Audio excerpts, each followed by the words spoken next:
Assalamualaikum warahmatullahi wabarakatuh. Oke, apa kabar? Kali ini kita masih belajar mengenai sistem gerak manusia, yaitu otot. Oke, langsung ke materi.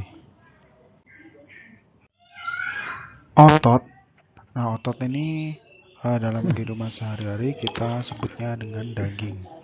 Jadi, daging itu dalam biologi itu disebut otot. Nah, otot ini merupakan alat gerak aktif. Karena otot itu menggerakkan tulang-tulang yang ada di dalam tubuh sehingga manusia atau hewan itu bisa bergerak. Nah, kenapa otot-otot ini bisa menggerakkan? Karena otot-otot itu mempunyai kemampuan yaitu kontraktibilitas, ekstensibilitas, dan elastisitas. Kontraktibilitas adalah kemampuan memendek dari ukuran semula. Ekstensibilitas adalah kemampuan memanjang dari ukuran semula. Elastisitas adalah kemampuan kembali ke ukuran semula. Jadi otot ini bisa menggerakkan tulang-tulang karena otot itu bisa memendek, bisa memanjang, dan kembali ke ukuran semula. Otot ini mempunyai tiga jenis otot ya. Yang pertama adalah otot lurik, ada juga otot jantung dan otot pelos. Nah, kali ini kita bahas otot lurik dulu. Otot lurik ini mempunyai ciri warnanya itu merah, jadi ada yang gelap, ada yang terang, jadi merah terang dan merah gelap itu seperti gambar berikut ini. Ya, misalnya kalau kita lihat sebuah daging sapi itu kan warnanya merah ya. Kalau dilihat dari mikroskop itu merahnya itu ada gelap terang seperti ini. Kemudian mempunyai komponen aktin dan miosin ya, komponen penggerak otot. Bentuknya silindris dan memiliki banyak inti di tepi. Silindris itu artinya bentuknya memanjang seperti benang ya. Kalau misalnya kita makan ayam itu kan dagingnya bisa disuir-suir seperti benang. Ya, karena ototnya itu, selnya itu berbentuk silindris dan intinya ada di tepi seperti ini atau ada di pinggir. Otot lurik ini kerjanya itu sadar. Jadi di bawah kesadaran kita ya, dan sifatnya dia mudah lelah. Jadi kalau misalnya kita banyak bergerak gitu kan, kita akan terasa lelah atau ngilu lah misalnya ya. Jadi otot lurik itu cirinya seperti itu. Yang pertama, kerjanya di bawah kesadaran, kemudian cepat lelah, dan mempunyai inti yang ada di pinggir, dan selnya itu berbentuk silindris atau memanjang.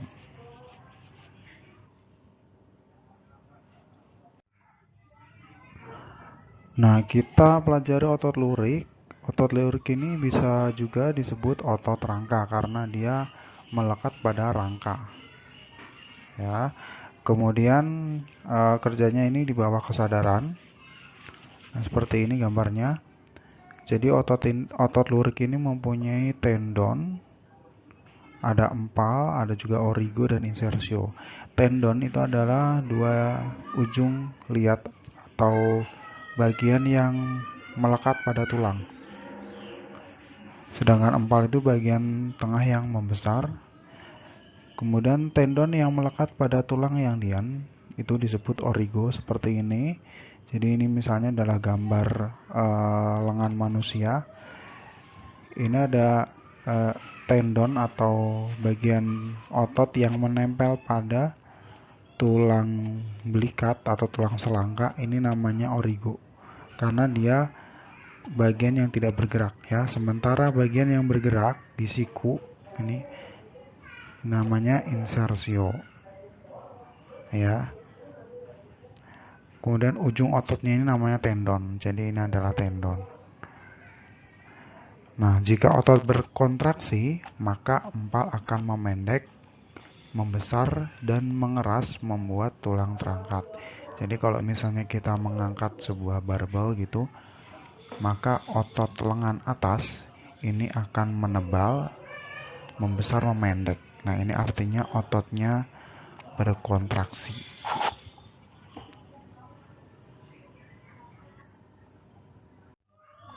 Jenis otot yang kedua yaitu otot polos. Ya, kenapa disebut otot polos? Karena warnanya itu tidak seperti otot lurik tadi, ada gelap ada terang, jadi semuanya warnanya sama, yaitu polos, merah muda seperti ini ya. Jadi tidak ada lurik-luriknya seperti otot lurik tadi. Kemudian intinya satu, berada di tengah ini. Kemudian berbentuk gelondong. Maksudnya gelondong itu bagian ujungnya itu meruncing seperti padi lah ya. Jadi bagian ujungnya ini meruncing, kemudian kerjanya tanpa sadar. Ya, jadi kita tidak menyadari. Misalnya kalau usus kita bergerak, kita nggak sadar kalau usus kita bergerak, atau hati kita bekerja, tidak menyadari. Makanya otot polos ini bekerja tanpa sadar. Kemudian kerjanya lambat, tidak cepat lelah. Kemudian letaknya itu ada di organ-organ dalam, misalnya pada usus, organ kelamin, ekskresi, misalnya ginjal atau paru-paru, pembuluh darah dan sebagainya. Ya, jadi dia letaknya di organ-organ dalam.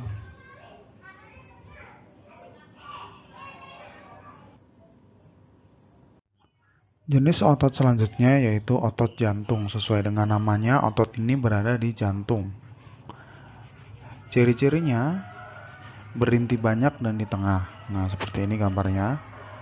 Kemudian letaknya di jantung, berbentuk serabut atau bercabang. Jadi ini bedanya dengan otot lurik tadi. Kalau otot lurik itu tidak bercabang, tapi kalau otot jantung ini bercabang. Dan warnanya sama dengan otot lurik, yaitu ada merah putih atau berlurik-lurik ya. Merah putih seperti ini. Kemudian bekerja secara otonom atau di bawah bekerja tanpa sadar. Jadi di luar kesadaran kita ya. Jadi jantung kita berdetak, memompa darah, itu kan di luar kesadaran. Dan ini tidak mudah lelah, tidak capek. Tidak seperti otot rangka yang mudah capek. Otot jantung ini tidak mudah lelah.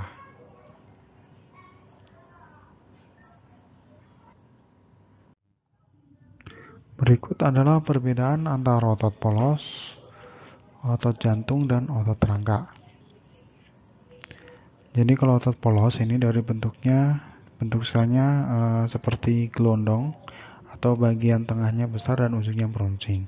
Kemudian otot lurik ini berbentuknya seperti serabut atau benang, warnanya gelap terang, jadi merah putih begitu. Kemudian otot jantung ini berbentuk silinder tapi bercabang, warnanya sama dengan otot lurik.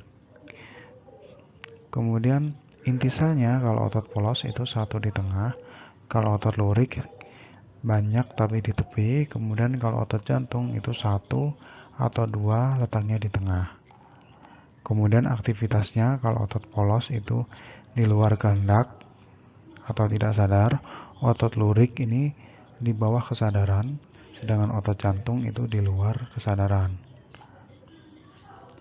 Kontraksinya kalau otot polos itu lambat dan lama, tidak mudah lelah.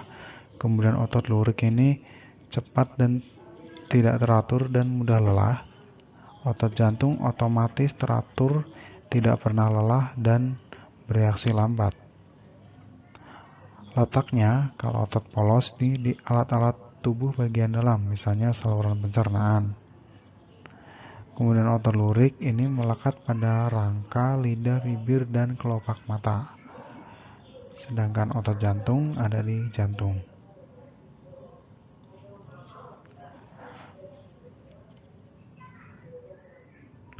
Berikut adalah perbedaan antara otot polos. Sifat kerja otot.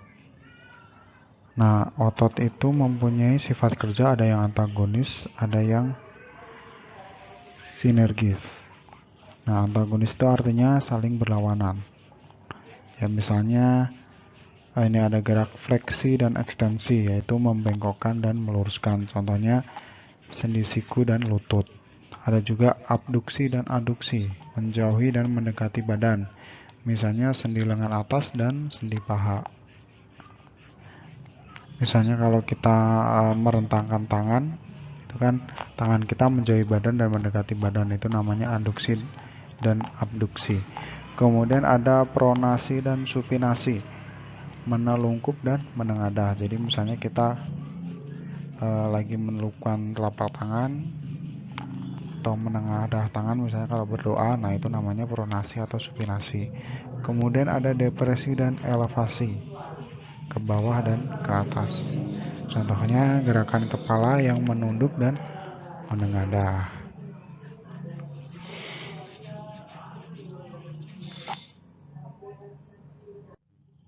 Sifat otot kerja yang kedua adalah sinergis atau saling bekerja sama.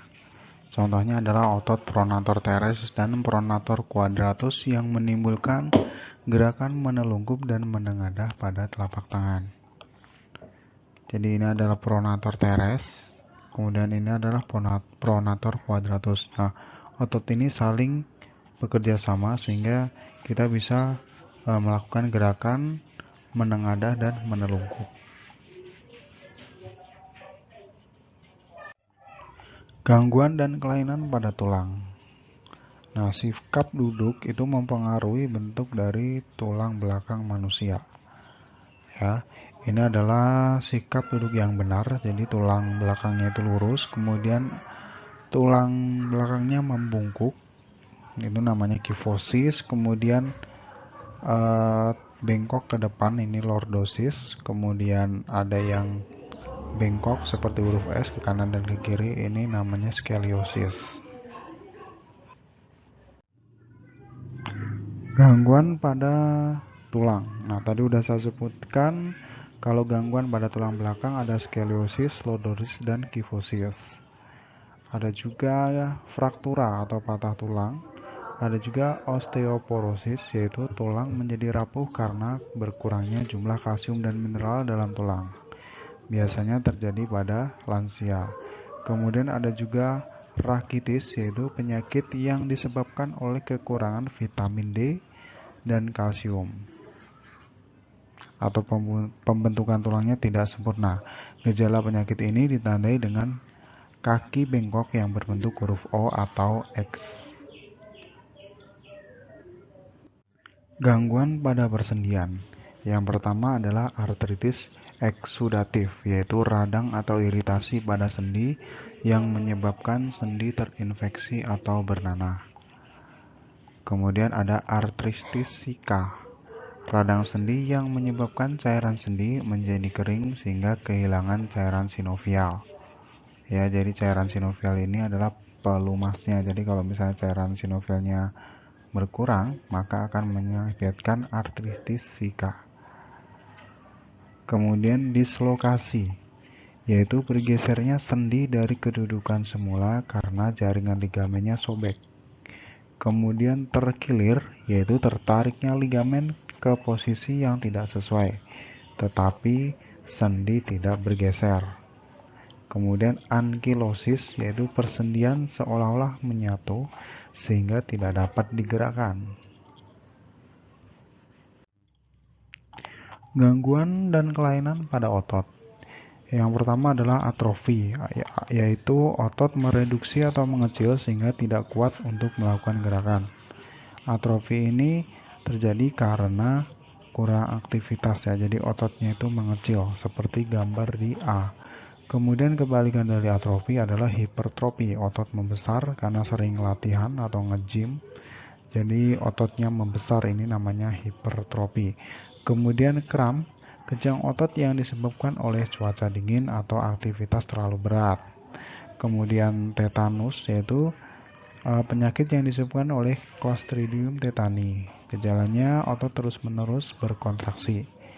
Ya, misalnya kita menginjak paku yang ternyata di situ ada bakteri Clostridium tetani sehingga mengakibatkan penyakit tetanus. seperti pada gambar D ya. Kemudian ada misteria grafis, yaitu otot melemah secara bertahap sehingga menyebabkan kelumpuhan bahkan kematian. Ya, ditandai dengan muka yang mukanya gak peot seperti ini. Jadi wajahnya itu gak simetris. Nah, ini artinya kemampuan ototnya itu melemah. Oke, sampai di sini dulu materinya. Jangan lupa subscribe video ini agar kalian mendapatkan video-video selanjutnya. Dan jangan lupa bagikan ke teman-teman kalian apabila video ini bermanfaat. Wassalamualaikum warahmatullahi wabarakatuh.